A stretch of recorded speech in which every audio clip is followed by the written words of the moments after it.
આજે સરગાસણ ગાંધીનગર ખાતે ઠાકોર પરિવાર સાથે જોડાયેલી એક ખૂબ જ લાગણીસભર અને યાદગાર ઘટના બની હતી, જેનાથી પરિવારના પ્રેમ અને લાગણીઓની ઊંડી ઝલક જોવા મળી। સંજયભાઈ અને રણજીતભાઈ બંને કાજલબેન ઠાકોરના ઘરે પહોંચ્યા હતા। ત્યાં પહોંચતા જ કાજલબેને તેમનું હાર્દિક સ્વાગત કર્યું। ભાણો દિવ્યાસ પોતાના મામાઓને જોઈને ખૂબ જ ખુશ થઈ ગયો અને તરત જ તેમની સાથે રમવા લાગ્યો। થોડો સમય ઘર પર વિતાવ્યા બાદ બધા મળીને ગાંધીનગર શહેરમાં ખરીદી કરવા નીકળ્યા।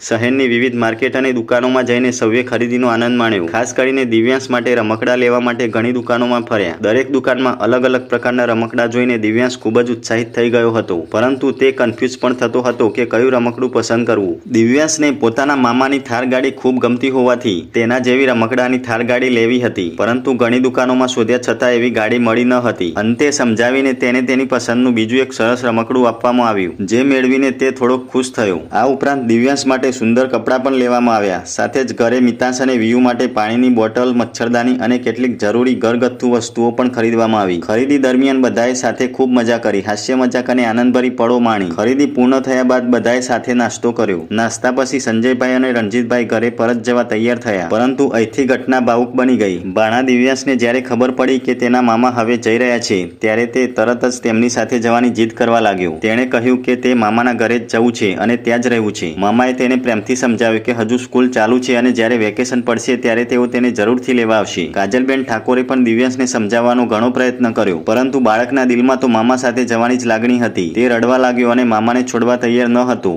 આ દ્રશ્ય જોઈને ત્યાં હાજર બધા લોકો ખૂબ જ ભાવુક થઈ ગયા। દિવ્યાંશની આંખોમાંથી વહેતા આંસુ અને તેની નિર્દોષ જીદે દરેકના દિલને સ્પર્શી લીધું। એક બાજુ બાળકનો પ્રેમ અને બીજી બાજુ પરિસ્થિતિ, આ બંને વચ્ચેનો સંઘર્ષ સ્પષ્ટ દેખાતો હતો। આખરે સંજયભાઈ અને રણજીતભાઈએ ભારે દિલથી નિર્ણય લીધો અને દિવ્યાંશને ત્યાં જ રાખીને ઘરે જવા નીકળી પડ્યા। જતા સમયે પણ દિવ્યાંશ તેમને જોઈને રડતો રહ્યો, જે દ્રશ્ય ખૂબ જ કરુણ અને લાગણીસભર હતું। આ સમગ્ર ઘટનાએ ફરી એકવાર સાબિત કર્યું કે પરિવારના સંબંધોમાં રહેલો પ્રેમ, લાગણી અને જોડાણ કેટલું ઊંડું હોય છે। ભાણા અને મામા વચ્ચેનો આ સ્નેહ દરેકના દિલમાં એક યાદગાર ક્ષણ બનીને રહી ગયો।